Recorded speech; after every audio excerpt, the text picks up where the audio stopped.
out to all the subscribers and the members here on the channel. Don't forget to like the video. My name is Reese Waters, and I'm troubled.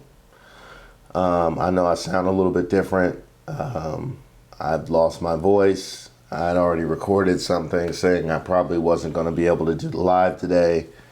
And I was on my way to bed. I had a pre-recorded video that was going to run today, and I went to check to see when I should release it. And I like to look at what's going on in the world, and that's how I found out that Jesse Jackson, civil rights pioneer Jesse Jackson, had passed away.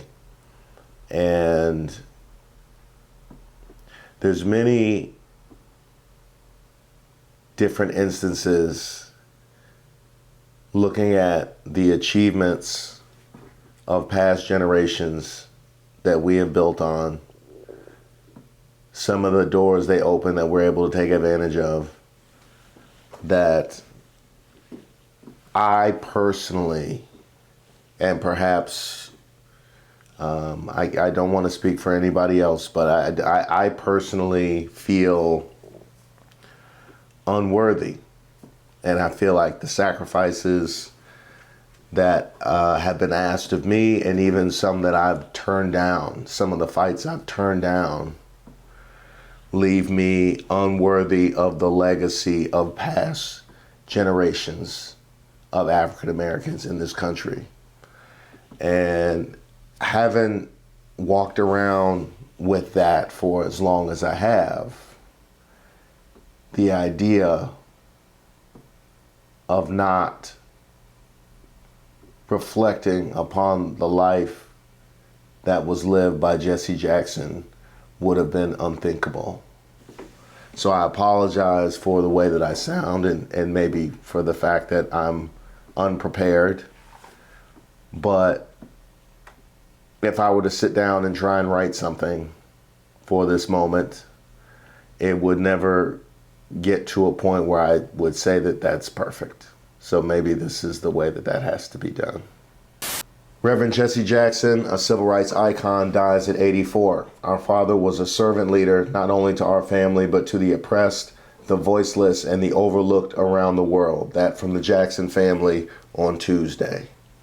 We shared him with the world, and in return, the world became part of our extended family. His unwavering belief in justice, equality, and love uplifted millions, and we ask you to honor his memory by continuing the fight for the values he lived by. Civil rights leader Al Sharpton said in a statement that our nation lost one of its greatest moral voices and paid tribute to a man who carried history in his footsteps and hope in his voice. Reverend Jackson stood wherever dignity was under attack, from apartheid abroad to injustice at home. His voice echoed in boardrooms and in jail cells. His presence shifted rooms. His faith never wavered. A cause of death was not immediately given. Jackson's family said he died peacefully, surrounded by his loved ones.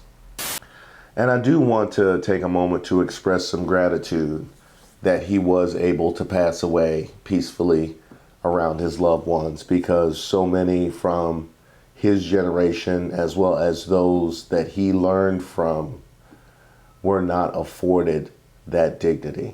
So I do have some gratitude for that, as well as the fact that it mentioned he was a two-time presidential candidate, and he lived long enough to see that come to fruition in Barack Obama, our first black president. That being said, I don't think, having lived through, at least from the Obama era until now, not as much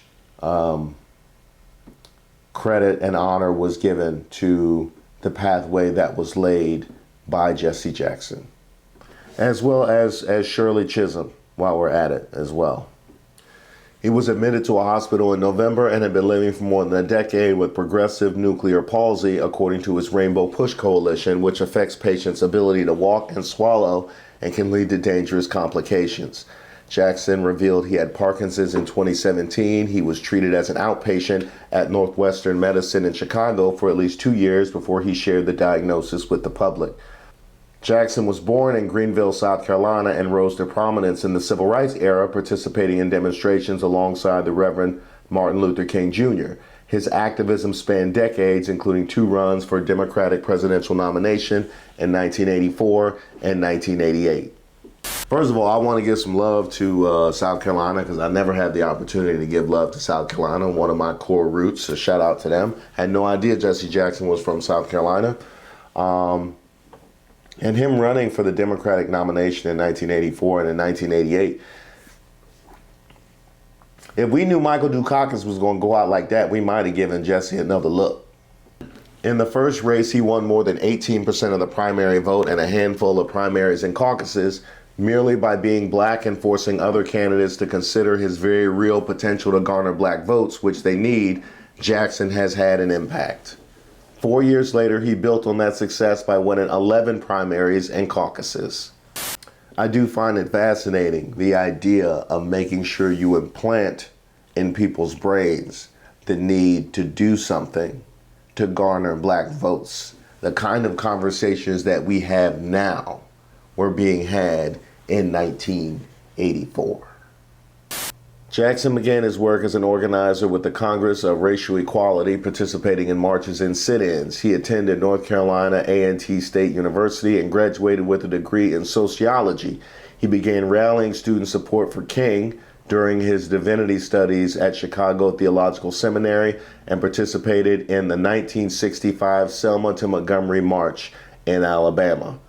Shortly afterward, Jackson joined the Southern Christian Leadership Conference, or SCLC, to work alongside King full-time. He drew praise from King as a young man running the SCLC's Economic Development and Empowerment Program, Operation Breadbasket. We knew he was going to do a good job, but he's done better than a good job. That from Dr. King himself. And here you see him shaking hands at the 20th anniversary commemoration of the Freedom March, also known as the March on Washington. As he grew as an organizer, Jackson married Jacqueline Brown, who survives him in 1962. They had 5 children, including former Rep. Jesse Jackson Jr., a Democrat from Illinois.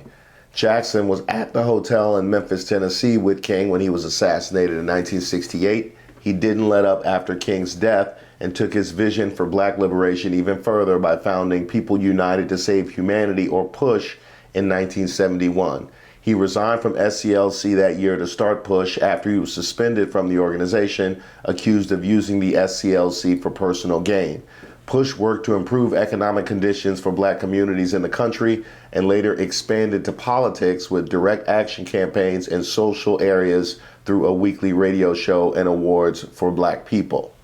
And the article talks about him carrying on Dr. King's legacy, but I find it fascinating that the omitted chapter of Dr. King's journey, his ideological journey, the last chapter where he was talking about the money, where he was talking about economics, was one that he focused on specifically. Jackson's 1984 presidential bid prompted the launch of his National Rainbow Coalition, which opposed President Ronald Reagan's policies and advocated for social programs, voting rights, and affirmative action. PUSH and the National Rainbow Coalition merged in 1996 and are now the Rainbow PUSH Coalition. His 1984 campaign angered some Democrats who said his ideas were too left-leaning and would hurt the party in the general election. Jackson dismissed the concerns. Does that sound familiar? Does that sound familiar? Opposing Reagan, too left-leaning, and would hurt the party.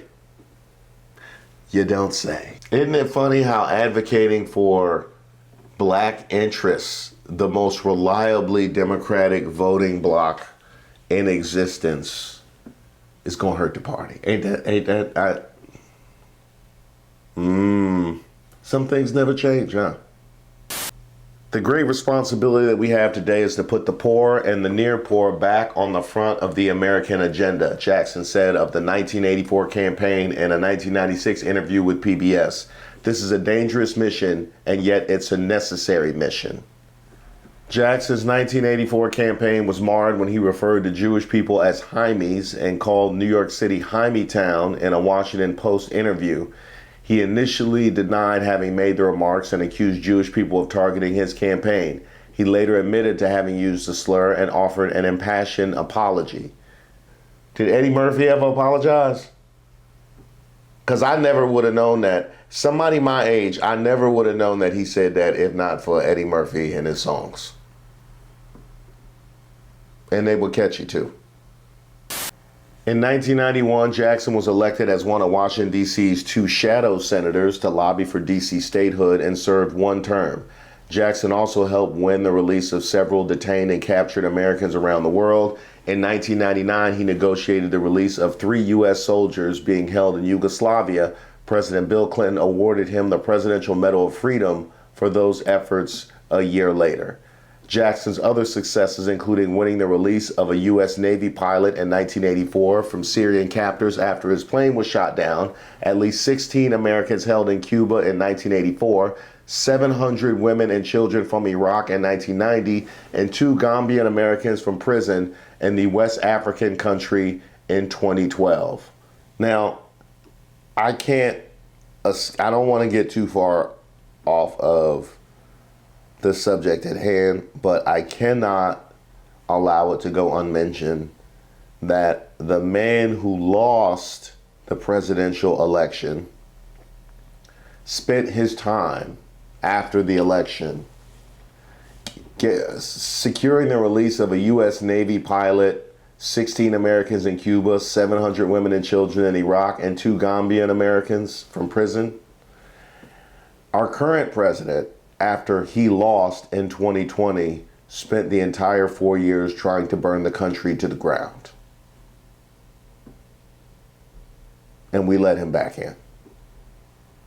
Jesse Jackson literally did more having never been a president at all. Let's make that clear. And he wasn't out here begging for the Nobel Peace Prize. How about that? In recent decades, Jackson was outspoken about leading politicians, including former President Barack Obama.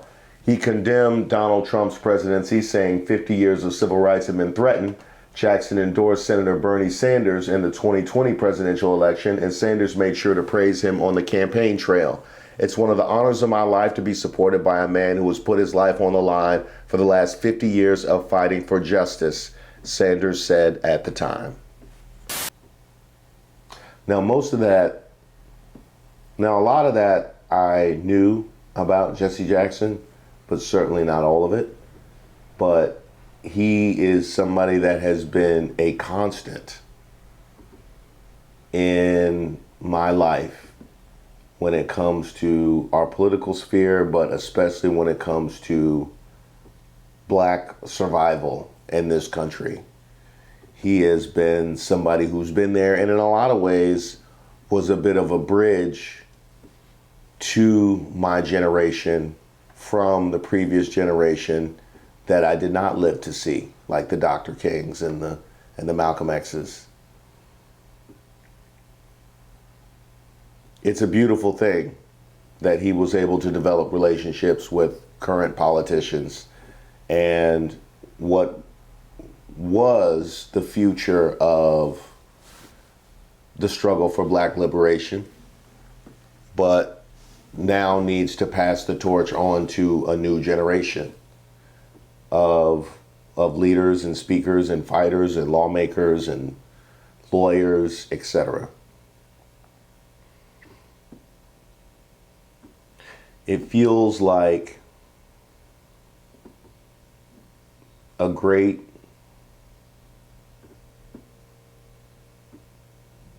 weight, a great cloud to know that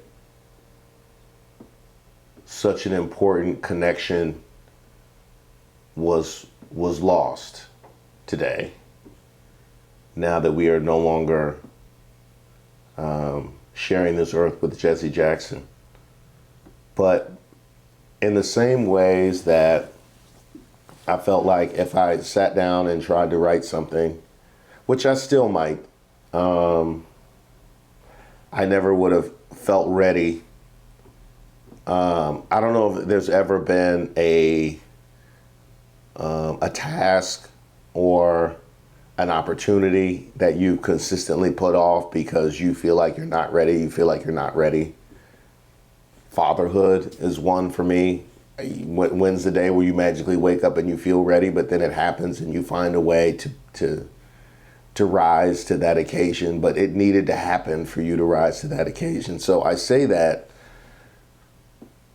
to say that we've been asking these questions about what the next generation looks like, who are the people that are going to lead. And this is there's a vacuum right now.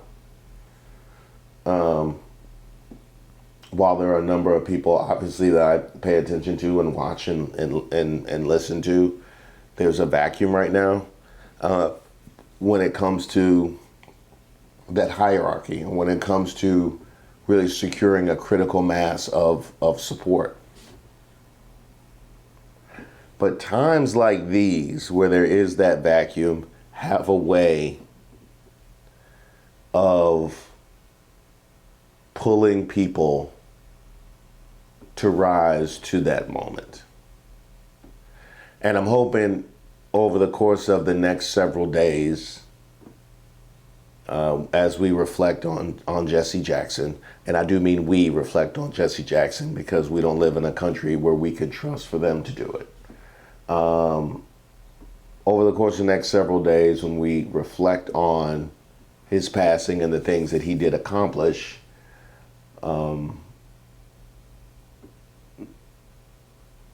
maybe some of those hands will rise, and maybe some of those backs will straighten.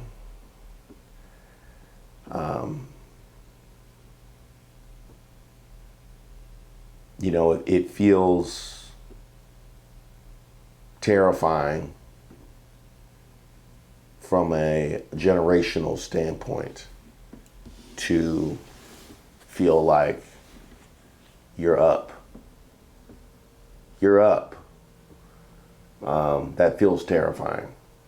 I think there's been a lot of comfort in knowing that we had the elders and the ancestors that were there with us, and they still are. But I mean, like, their bodies were there with us.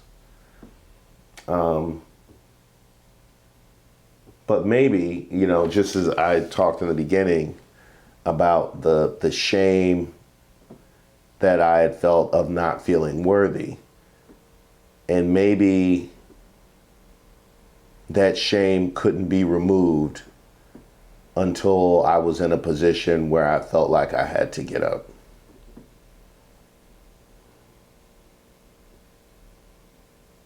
I guess we'll see. I guess only time will tell. As it's a bit of a, and I'll end here, it's probably a bit of a defense mechanism for me that when somebody ends a life well lived, I like to, I think I protect myself against sorrow by thinking, what could they have done? Like, what more could they have done? They had, Jimmy Carter was another recent example. I was like, what more could he have done? And it's actually interesting to bring up Jimmy Carter because that felt like the end of an era. And this absolutely feels like the end of an era.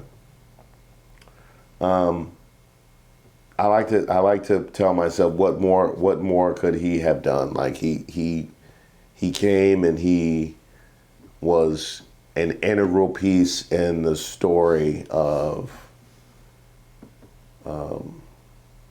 in my story of America.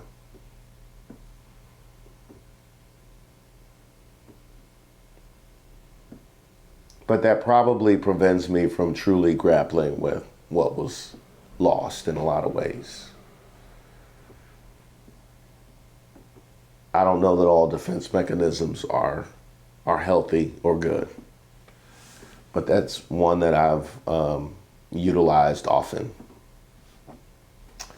I'm going to try as best I can to stave that off and try and feel the loss.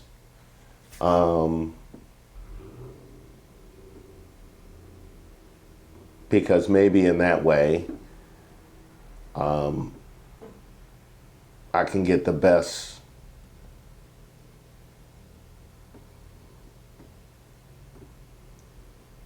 push forward to what is to come. I didn't know Jesse Jackson. I never met Jesse Jackson, but from everything that I've read, everything that I've seen, everything that I've heard from Jesse Jackson, he would balk at the idea that there is any finality to our story with his passing.